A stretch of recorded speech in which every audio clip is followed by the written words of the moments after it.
Kemacetan panjang terjadi di kawasan Jalan Sultan Hairun, Jalan Ayapati, Jalan Samratulangi, dan sekitarnya.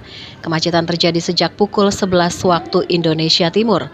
Kemacetan panjang ini akibat banyaknya kendaraan yang terparkir di sepanjang Jalan Ayapati, tepatnya di lajur sepanjang depan kantor Pengadilan Negeri Ambon hingga di depan pertokoan sembako di kawasan Ayapati. Jalur jalan ini pun hanya bisa dilintasi kendaraan roda 2.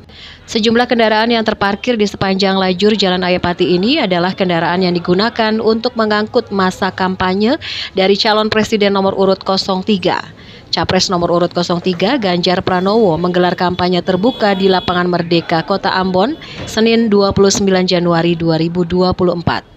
Ribuan massa pendukung Ganjar memadati Lapangan Merdeka Ambon dengan dihibur artis ibu kota, di antaranya grup band Tip X dan sejumlah artis lokal Kota Ambon lainnya.